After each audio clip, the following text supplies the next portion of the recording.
Napakatindi po na nangyayari ngayon sa Tehran, sa Iran, no? Malawakang protesta po ang nangyayari doon at karamihan po ng mga Iranian forces ay malawakan na po ang pagsuko at sumama na nga po sila sa mga nagpoprotesta. Ito po yung sinasabi natin, no, na hindi po unlimited ang kapangyarihan na kapag po ang taong bayan na po ang nagsalita at talaga po nagkaisa at kabumbabagsak po talaga ang isang gobyerno. Para po sa konteksto ng ating reaction video, panoorin po natin ang video to. Let's do this.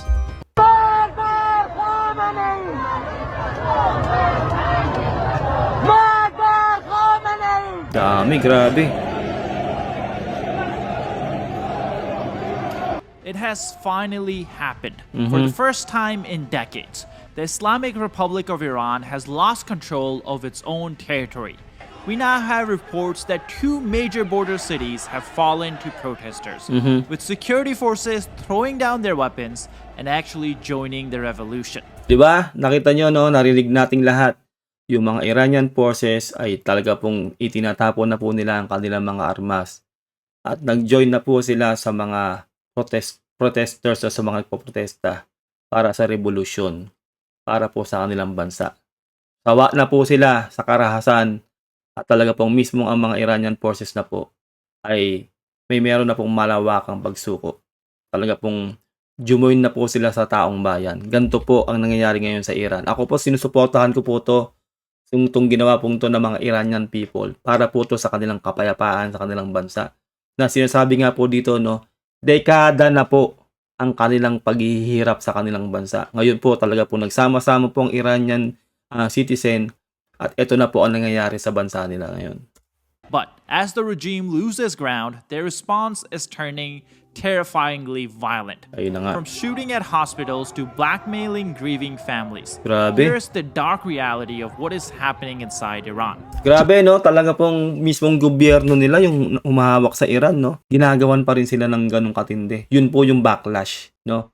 Nang ginawa ng protesta na yan, marami pong mga pinapatay na pamilya. Mga inosenteng pamilya. Kaya darating po ang panahon talaga, maliliberate po talaga tong Iran. Dahil po nagsasama-sama na po ang taong bayan para po ibagsak po ang kanilang gobyerno. Grieving families. Here's the dark reality of what is happening inside Iran. To quell protests in early January, one of the most violent crackdowns was in the western province of Ilem. Verified footage shows a demonstration taking place outside a hospital. People stand chanting. Then, security forces open fire, leaving behind a trail of smoke and fire as protesters flee. Grabe. Experts say the evolution of these protests is significant. We are now witnessing protests in pretty much every major city in Iran, which actually tells you that the economic situation in Iran is affecting even the base of support of the Islamic Republic. This started as an economic protest.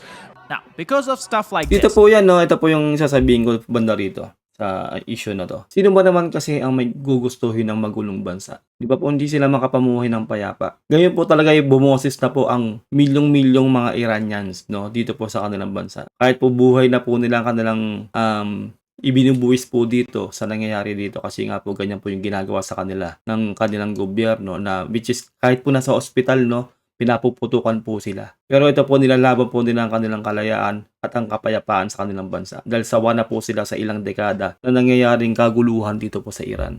Grabe po to. This started as an economic protest. Now, because of stuff like this, the protests have been getting more and more intense and they're spreading to more and more cities.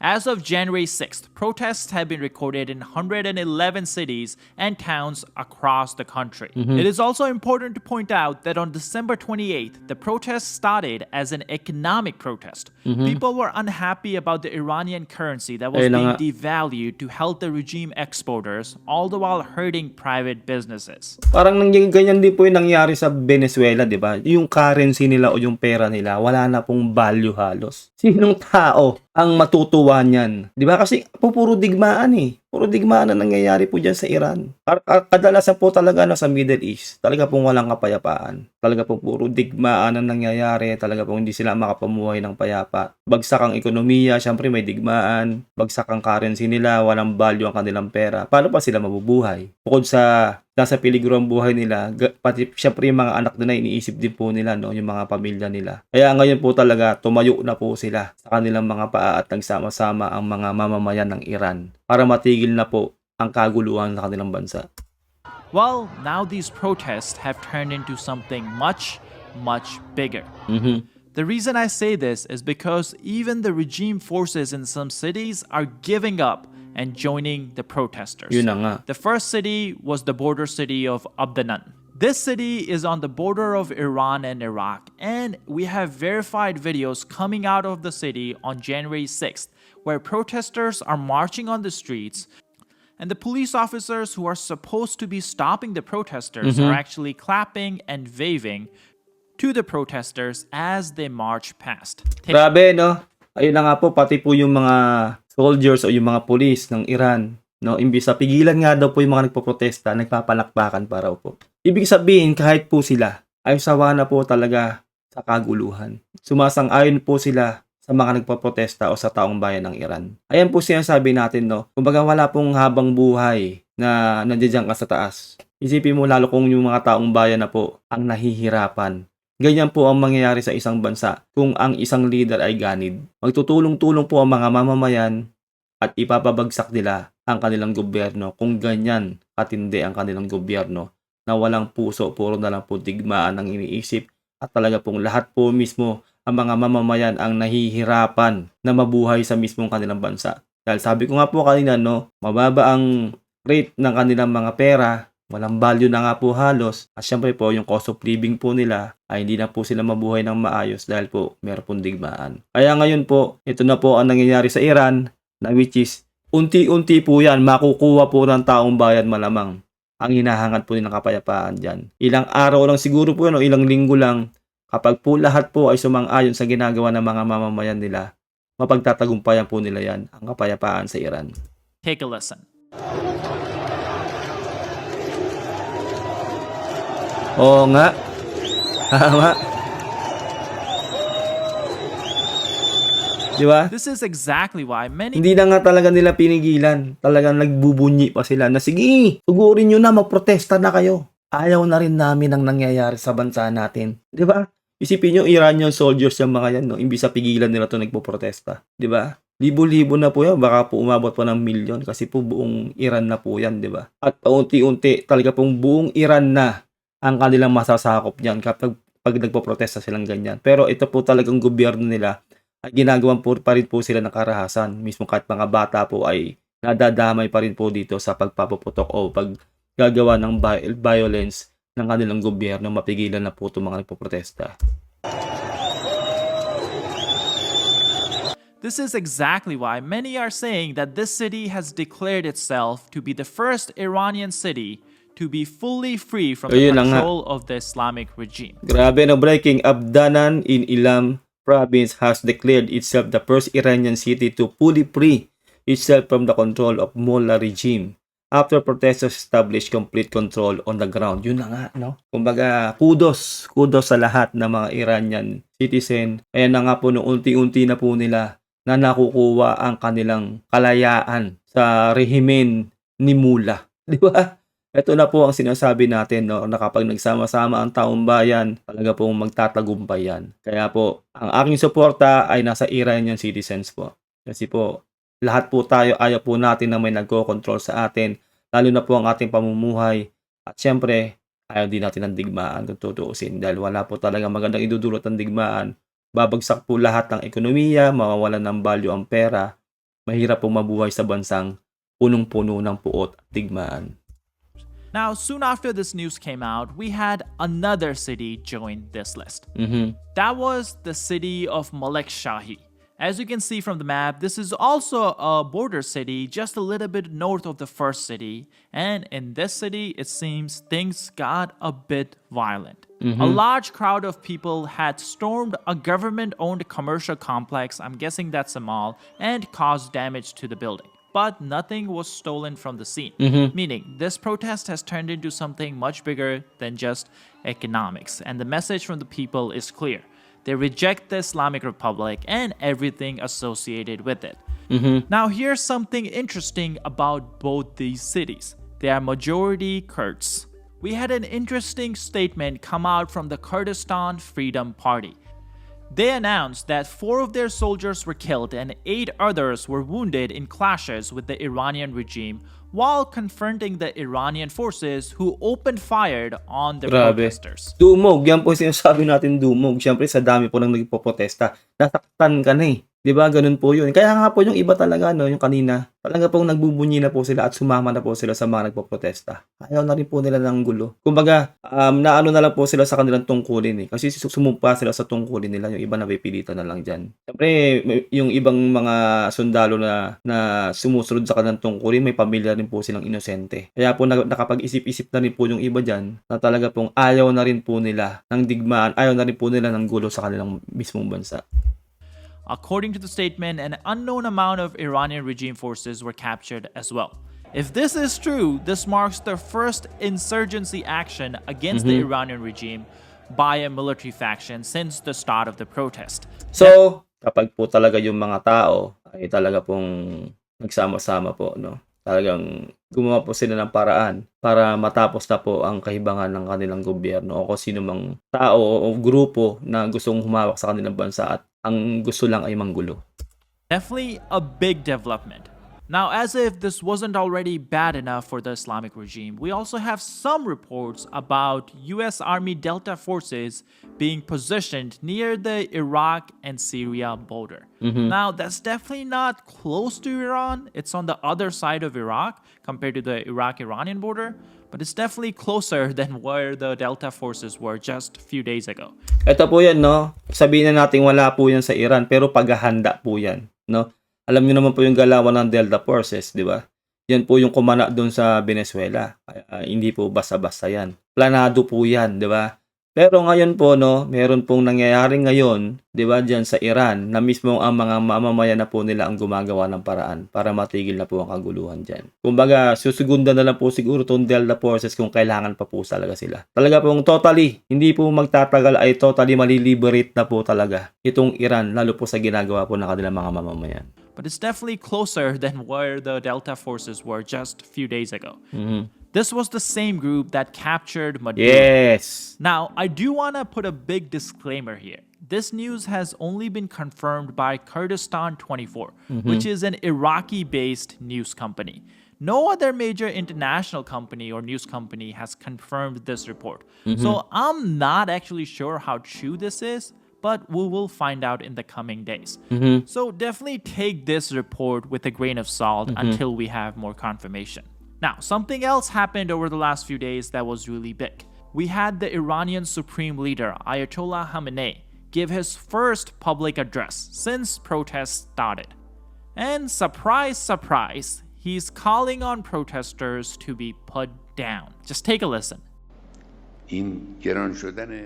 The unbridled rise in value of foreign currency and its instability, the fact that it goes up and down all the time, which causes the merchants not to know what to do, is not something natural.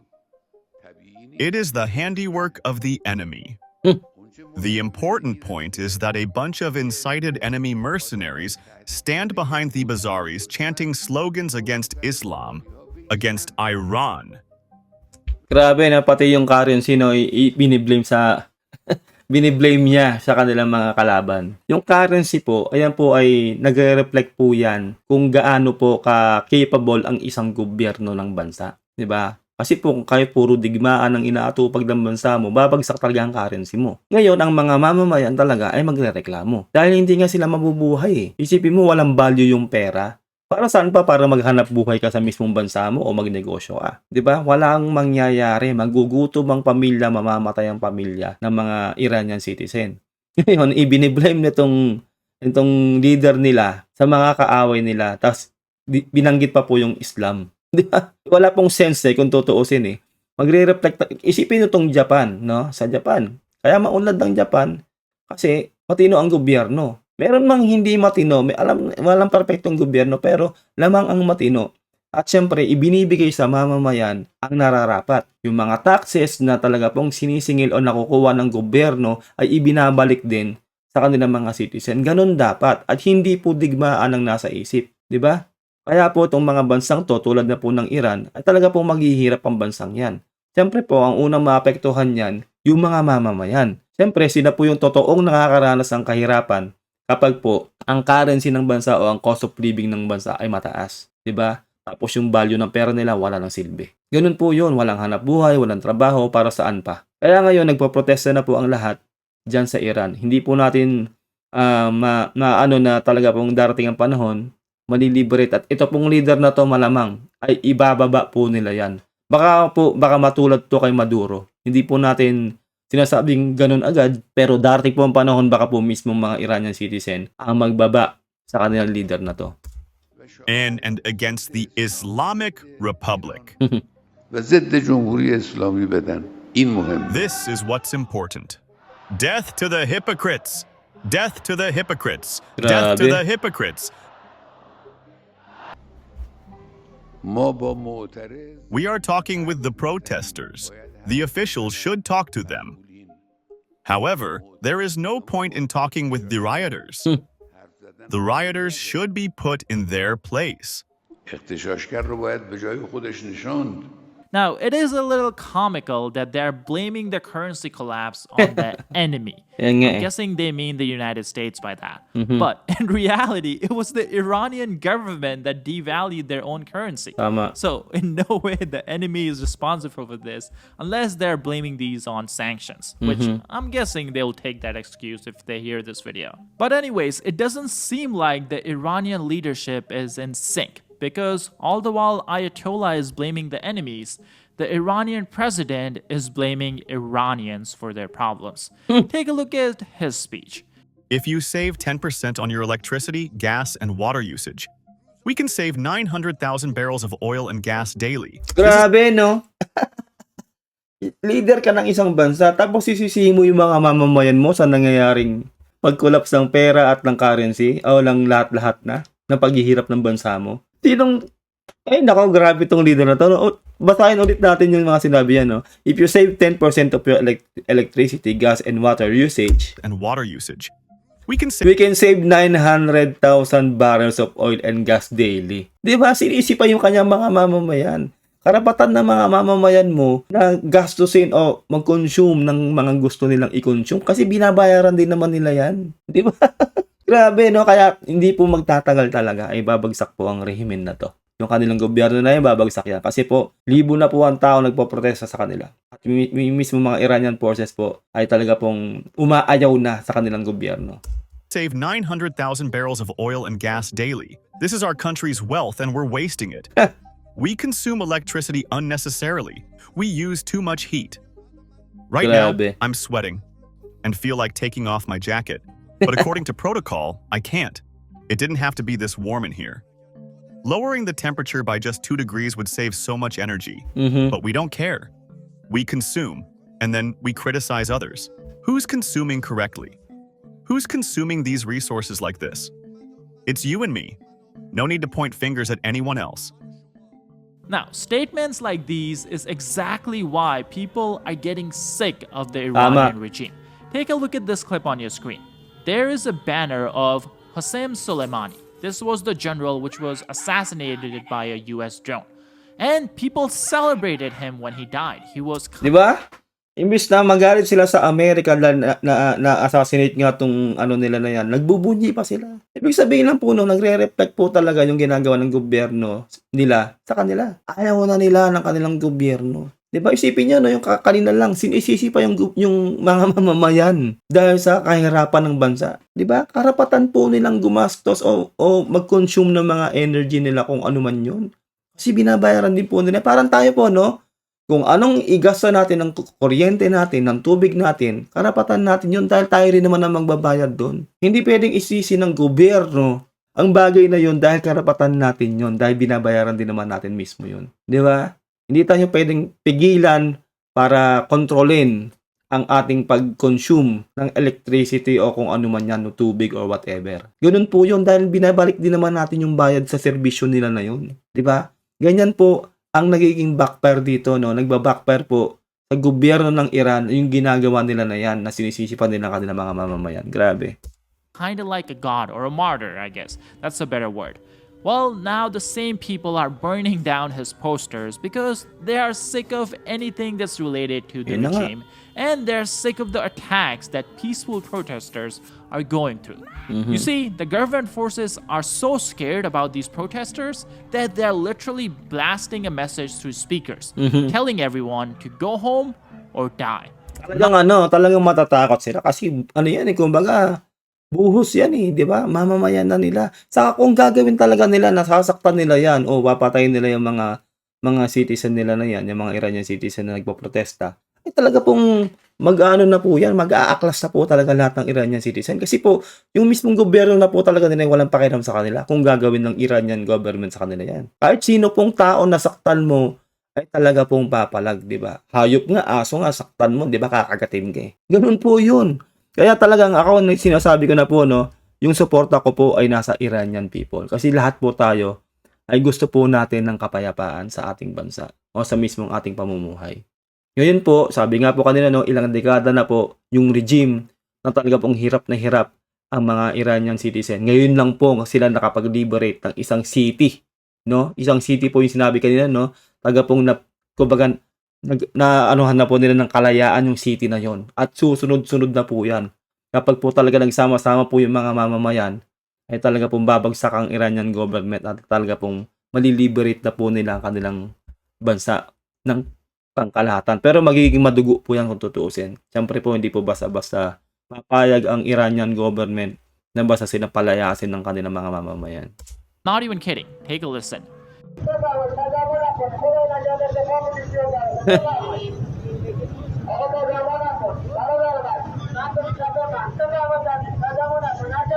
Now, it is hard to put an exact number as to how many people have died so far, but based on respected reports online, it seems anywhere from 30 to 35 people have been killed. Yun na nga. Now, this is where things get a bit sickening. Because according to the reports, it looks like the police officers are taking away the bodies of the protesters that they killed.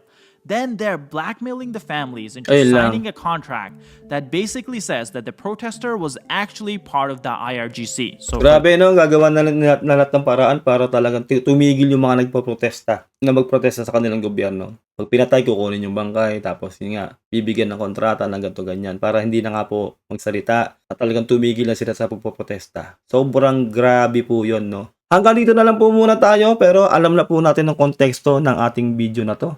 Kasi po talagang sobrang grabe na po ang nangyayari sa Iran. At yung nga po, nakaabang nga raw po yung Delta Force sa Iraq, no?